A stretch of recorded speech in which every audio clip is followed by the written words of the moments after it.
How's it going, everybody? Welcome to the first in many iterations of this new setup for the So I've Been Thinking podcast. I am your host, Isaiah Whitmore. I'm really excited to finally be in a space where I can provide the sort of content that people will actually engage with due to the quality. So without further ado, let's get started. Fall season is upon us. Everybody's going back to school. I'm not currently in any iteration of higher education, but this specific school year, after rededicating myself to getting involved in movement-related work, I decided I was going to create my own syllabus. Now, with this syllabus, I went out and got these beautiful books I'm about to introduce you to. Beautiful, beautiful books. Turn them around so you can actually see the side walls. Right here we got Leonard Peltier, was it My Life's My Sundance, Prison Writings. I've finished this book already. This is An American Family, The Shakurs, and the Nation They Created. I finished this one. I like all of it, but then they get to Tupac and they start talking crazy, so I would not buy it for that reason. Only way I'm gonna buy something and give you my money is if I'm rocking with you like 99.9% of the way. I'm definitely not about to buy no book that's lambasting Tupac. That's not happening. 25% of the way through the Minnesota Massacre. This just specifically talks about indigenous resistance in Minnesota. It talks about the ways in which we've fought back on this specific part of Turtle Island against the Empire. It's really, really interesting stuff. If you've never read it before and you're from Minnesota, or if you're just interested in learning about indigenous resistance and early indigenous interaction with the federal government, definitely check it out. I've employed a new reading strategy. Instead of just trying to read one book all the way through, I'll try to read a couple chapters in each of these books that I have, so as to make sure that I'm not getting too sucked in or lulled out to one book. I'm going to explain how I kind of came up with that. This is Ojibwa Warrior. This is about Dennis Banks. I read the first chapter of this book. Very thoughtful, powerful man. Filled with some contradictions. I'm not sure if he's going to get into it. The only reason I know about these contradictions is because I learned about the American Indian movement from a documentary on Hulu that was talking about a woman by the name of Anna Mae Aquash, or whose indigenous name was Nagaset Isk. And she experienced a lot in her life up until she was assassinated. And she was from what's called Canada. She was an organizer with the American Indian movement and other indigenous movements. She was over in Massachusetts when she was literally all over she was all over the Dakotas. Did a lot of really incredible work. Was hunted by the federal government, and she ended up being assassinated, and it turned into a whodunit. And it took, it's like 20-30 years before the people who were responsible were ever brought to quote-unquote justice. Still a lot about the situation that I don't understand. It doesn't make sense, and unfortunately a lot of the people that might be able to give some insight into what actually happened to her are no longer here with us. She was an incredible woman, and she deserved to live. And it just reminds me how necessary it is for those of us that are Black, brown, and indigenous to protect femmes that are involved in the struggle. At no point in time should they ever be subject to violence. Should they never be subjected to anything that has to do with it being alleged that there's some kind of fed. She didn't deserve what happened to her. It should not have happened at all. So rest in peace and power to the great Nagaset Isk. Next, before I go on to that, actually, there's a reconvening happening into the case for a woman an indigenous woman from Minneapolis, Minnesota, by the name of Allison Lucier. Hope I'm saying her last name right. She was murdered in February 2024. She put in multiple requests to the quote-unquote powers that be for there to be some sort of order of protection put in place based on the fact she was consistently being abused by an individual by the name of Chuck Foss. Each and every time she applied for said paperwork. Nothing happened. They never actually did anything to follow through. And she ended up losing her life as a result. So they tried to rule it as not a suicide. They tried to rule it an overdose the same way they tried to rule George Floyd's assassination to have been that of an overdose, when actually looking at the specific autopsy for her, it was very obvious that she had severe trauma between, I believe it was her neck and her brain. Took really concerned community members to go to the Minneapolis City Council to get them to reopen and look at this specific case. So I'm hoping that we continue to put pressure on these bankrupt government organizations, so that the people responsible for actions like that against our murdered and missing Indigenous relations, that they get those people responsible for those things can actually be brought to some sort of justice. Back to my book reviews. I've got Angela Davis's autobiography. I think I am 2 chapters in. Spends a lot of time talking about the inner workings of the penal system, and yeah, she went through a lot, and I'm appreciative for her advocacy. Right now, it seems as though she's wandered quite a long ways from this overt fuck capitalism, I'm a communist. I believe she endorsed Kamala against Trump. It's always a little bit difficult to see people that have such like storied traditions of literally being outlaws for the sake of liberation eventually be sucked into the vortex that is electoral politics. But still grateful, still excited to learn more about her story, her journey. Yeah, just really, really excited to learn more. So, and we got Malcolm X, A Life of Reinvention. I've not started this one yet. I will. Excited to do so. Just working my way through. And then, other than the book about the Shakurs, The Thunder Before the Storm, which is the English translation of Clyde Belcourt's indigenous name. I am not going to attempt to say it because I would absolutely mess it up. I haven't practiced it enough yet. So what, I'm in chapter 3 or 4 right now, and he's got a prologue called The Damn Truth. And like I said, going back to Nagaset East, or Anime Akwash, I learned about the American Indian movement, which was literally founded blocks down from the street on which I grew up in, near the Cedar Riverside, in East Phillips neighborhood near Little Earth. So to read about an individual that organized in the community I grew up in, and to hear like the passion that he has, his experiences, the abuses that he dealt with, just the things that we've had to organize against to just get like basic dignity, because they've quite literally, they've committed genocide against us for just existing as human beings, having cultures, having histories, having spirituality, having practices, all things of that nature. So it's really, really heartening to learn that there's such a history of resistance in the city that I grew up in, and I'm excited to learn more about the specifics of what they did as the American Indian movement, which I'm under the understanding that people are looking to change that to the American Indigenous movement. I believe Leonard Peltier is supposed to have worn a t-shirt that had the American Indigenous movement on there. Either which way, I support the work that they do.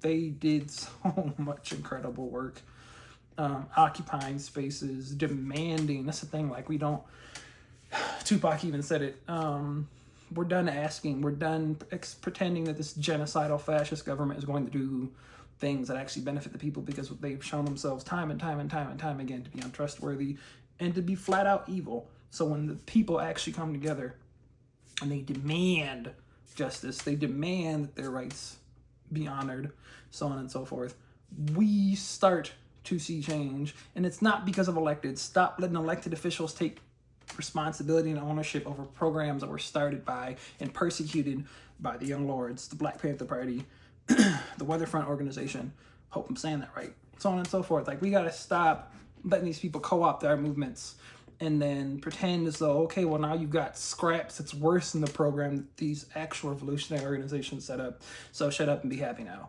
You know what I'm saying? We gotta stop doing that. So, books aside, most of us know, Mama Assata Shakur passed away the end of September. It was September 25th at the age of 78. I'd actually made a TikTok about her for what was her 78th birthday. I was excited about the fact that someone that has contributed so much to the liberation movement was still alive.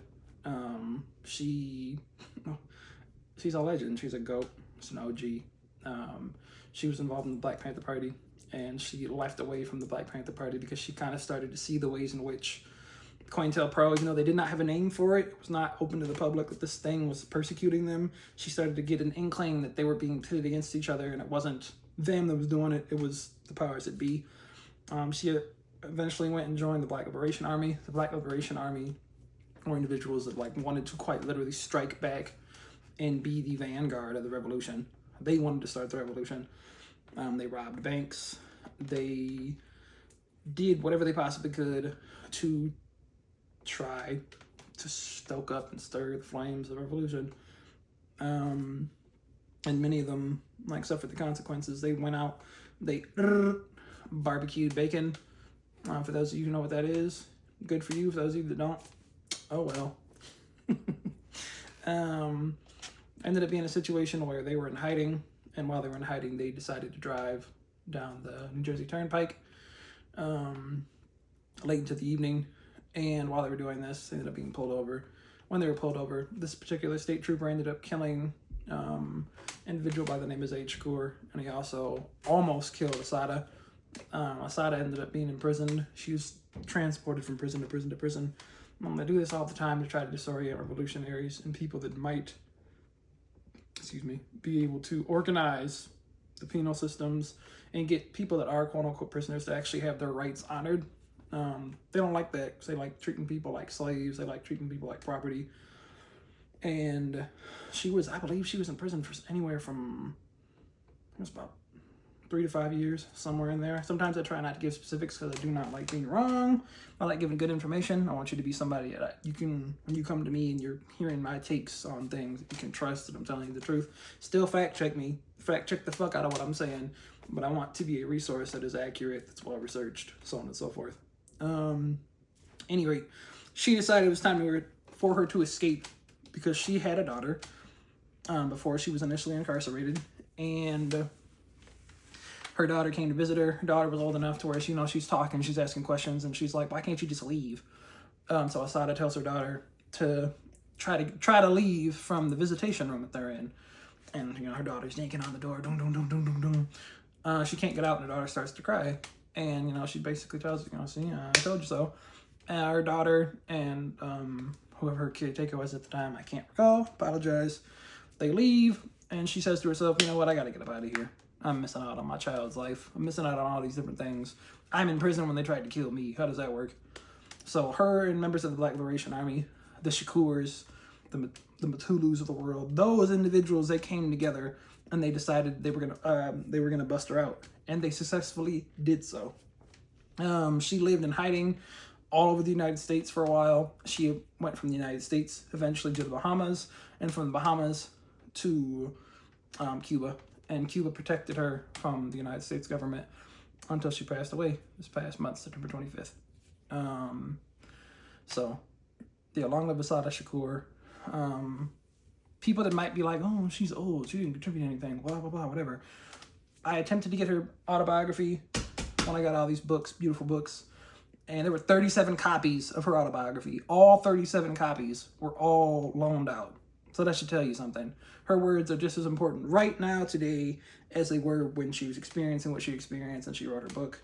And they're going to be important into the future, because anyone that deals with the repression at the hands of this fascist government are going to have very specific insights into ways in which we can do battle with said system. So, long live Assata Shakur. Long live the Shakurs. I'm very deeply appreciative to them for their sacrifices, from Afeni to Tupac to so on and so forth. Yeah, big them up. Big them up for real. I want to talk about the importance of solidarity. October, to my understanding, is supposed to be a month where Indigenous individuals are celebrated. Indigenous Peoples Day, I believe, is actually next week, Monday. I get to go to my first powwow, and I'm deeply excited about that, personally. I'm looking forward to being able to just take part in something that not even like less than 100 years ago, people could be imprisoned. People are literally being killed for expressing themselves and existing in their own bodies.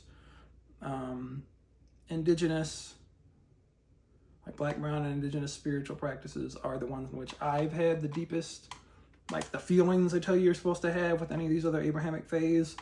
It's when I'm my physical being, I feel what's transpiring. It's not just something I'm like, oh, I'm just gonna say I feel this thing, because if I don't have enough faith. Like, I've felt such deep things when being able to be engaged in ceremony, and I think it's important that we keep the traditions of our ancestors alive, those beliefs, those things that bind us together and keep us. It's really important. So I hope that we continue to do those things, and I hope that people like myself, I'm Nitsatipi. They're from nowhere near Minnesota. They're from what's called Central Canada, and they're more to the west, Montana, in that region. So I feel like, at least for me, I do what I can to be connected to my roots in whatever ways possible, to learn, to be respectful, and to just make sure that those ways don't go anywhere. Because if we don't observe those things, they can die out, they can be replaced, and they can be glossed over by whatever it is that the system, whiteness, and so on and so forth wants to replace it with. So let's be mindful of those things. Something else I want to talk about is I'm gonna call it the Charlie Kirk incident. Charlie Kirk got exactly what he deserved. Malcolm X would have referred to it as something of the effect of chickens come home to roost. We know that there's many people that will sit there and say, oh, I don't believe in political violence. I don't believe in this and that and the third, and blah, blah, blah, blah. Well, I'm not a liberal. I'm not a, what's the word? I'm not looking to like soothe anyone's like fears about me as a person. No, I'm steeped in the radical Black tradition that is pushing towards liberation. We believe in political violence. We believe in doing whatever needs to be done to strike back at empire. And people are the mouthpieces of empire, and then we get knocked off. I'm going to celebrate people that dehumanize us, that dehumanize me. You don't have to if you don't want to. You can sit there and you can do that if you want to. There is a difference between those in the fields and those in the house. And we got a lot of the liberals, the Black academics, the Black capitalists that want to sit there and be like, that's not me. I'm not like those Black, Brown, and Indigenous people. I'm not like those people. I am. I'm with the individuals that follow in the tradition of Nat Turner, that follow in the tradition of Athani, Assata, Matulu, Sekou Odinga. All these individuals, man, those are the people that I aspire to be like. Those are the people that I want to learn from. The Clyde Belcourts, the Russell Means, the Dennis Banks, the Anime Aquashes. All these people are people that's who I'm following in the footsteps of. I'm not trying to be linked up with the individuals, the good troubles that think cops are beating them in the head, that thank them for locking them up. I'm not like them individuals that are in Chicago standing behind podiums talking about, film the police, do this, let them arrest you, blah, blah, blah. If we're not going to actually do what needs to be done to protect our people, shut the fuck up. You cannot be a socialist mouthpiece for a fascist government. Look at any of the cities currently, or any of the states, or so on and so forth, that have people that eschew socialism. Is the fascism in those places any worse than in other places? No, it's not. It just has a socialist mouthpiece on it. I want to see action. I want to see organizing. I want this system to fall in my lifetime. My lifetime. And if it just so happens that I'm laying down tracks and doesn't fall in my lifetime, so be it. I want the work that I've done to help be a spark for whoever else comes after me. That's what needs to be important. We got to stop talking about armed struggle and resistance. People got to be housed. People got to be fed. People got to be educated. The same exact things that any of these liberatory organizations did in the past. If we're not doing those now, we're letting the government do it. We're letting these other the nonprofit industrial complex, we're allowing those people to do these things, and we're not standing in the gap and being the place where our people can come to. We're going to lose. We're going to lose because people aren't going to do the things that they feel like are going to jeopardize the crumbs that they've got. We got to think about those things. We got to think about those things. We really do. So, something else I'd like to talk about is I'm sure some of us have seen some of the mess connected to someone who's better known as Young Thug, but his government name is Jeffrey Williams. After the whole situation where he got caught up on a RICO, him and all these other individuals that are doing rap, and they're doing a great disservice to the legacy of hip hop. Ever since his phone calls got released, he's shown himself to be devoid of common sense, maybe. He spoke about how, one of the specific things that I want to point out, spoke about how Andre 3000 never put anybody on. Andre 3000 is one of the main reasons why showcasing masculinity in a plethora of ways, why someone like a Jeffrey Williams can put on a Japanese dress and have a very small portion of people say things that are negative about it. Can paint his nails, can get the piercings, can do these different things. Like, we got to stop trying to rewrite history because we don't have a relationship with certain people. If you've got that sort of attitude, methinks someone like an Andre 3000 that's very, very complimentary of the younger generation, even in the differences to what they do. Probably not gonna happen. And just in general, he's a horrible partner, so on and so forth. And I think where I'm probably gonna close this for today, and I want to talk about how the very inception, the very idea of America is based on that of a genocidal death cult. People talk about how, oh no, it had to do with the Pilgrims and they wanted religious freedom and blah, blah, blah, blah. Right, the religious freedom they believed should come at the expense of other people that already had hundreds of thousands of years of tradition and connection to land and history, and we're not carrying diseases that could wipe out whole communities of people. Like, we got to stop that, bro.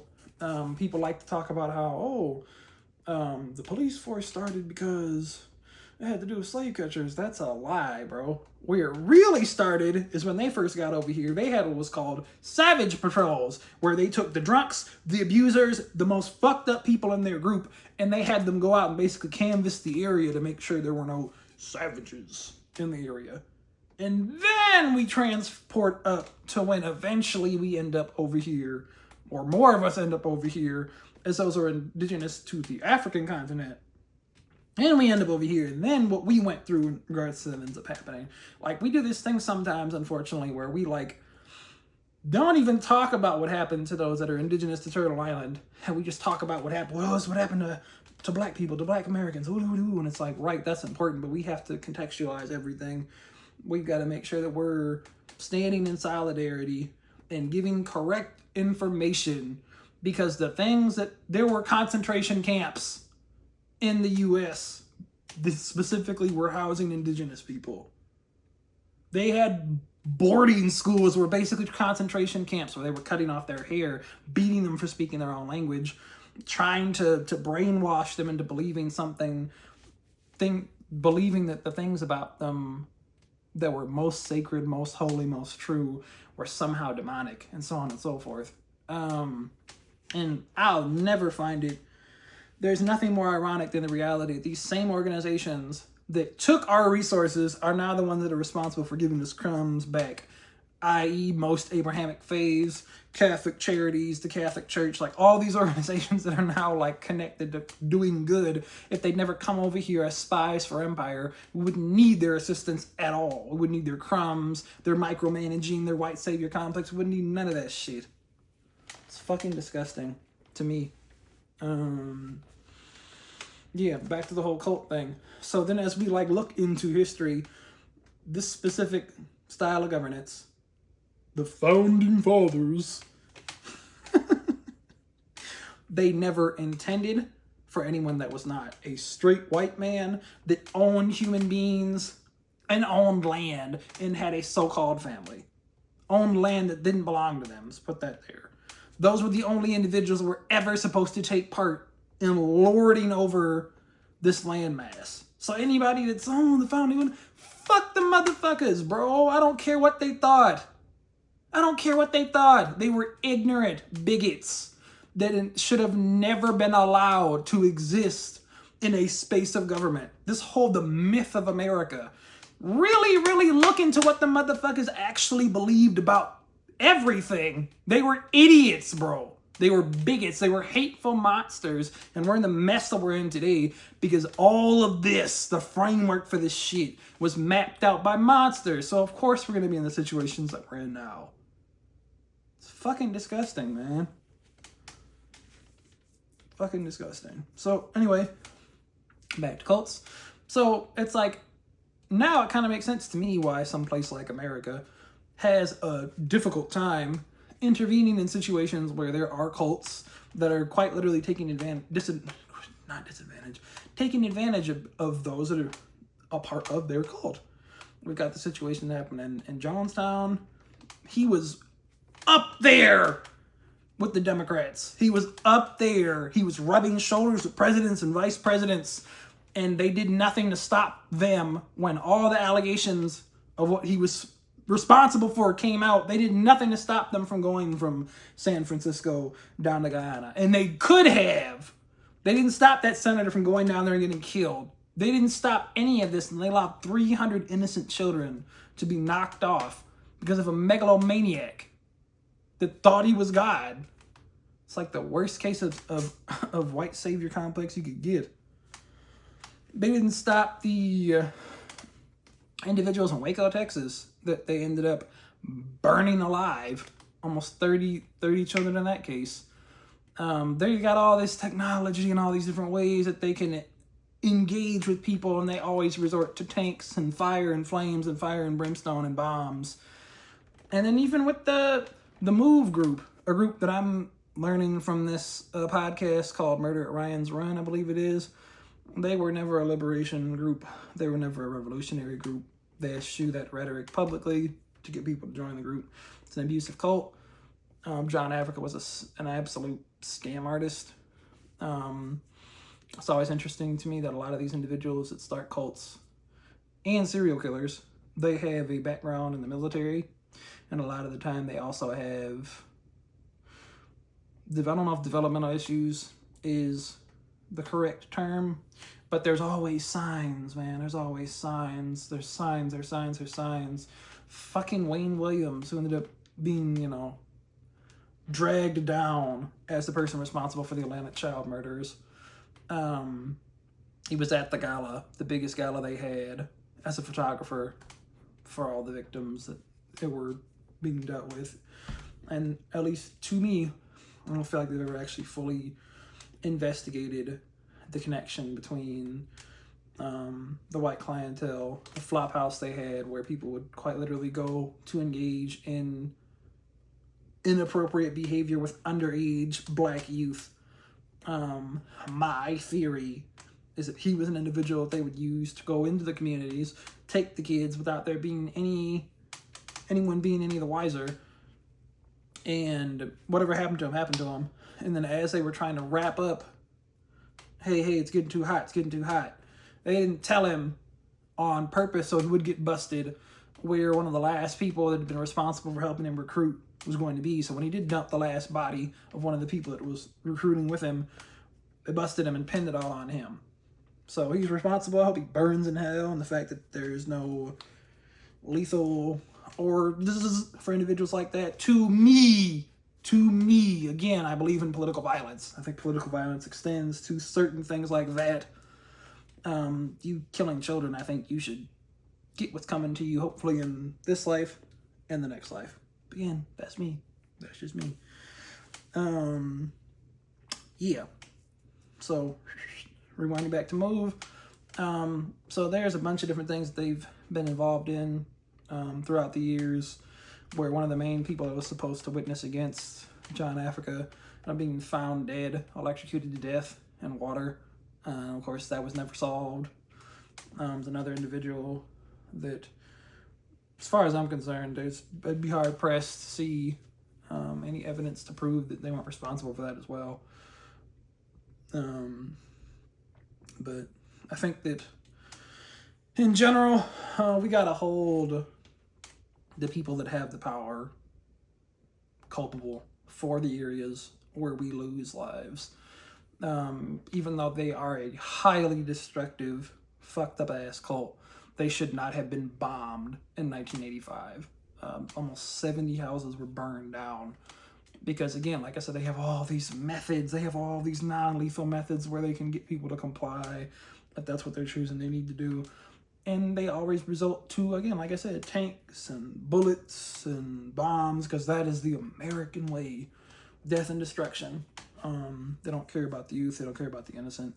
They don't care about the future. They just care about those that defy America. So if you're black, you're brown, you're indigenous, and you're like, fuck the system, you might deal with repercussions for that. So this has been an episode of Something to Think It podcast. I appreciate your attention. I look forward to many, many, many, many more episodes coming in the near future. If you'd like to follow me, you can follow me at _@CIGWE_ on all platforms, Facebook included. Again, this is Isaiah Whitmore. Thank you for being with us today. Peace, love, power.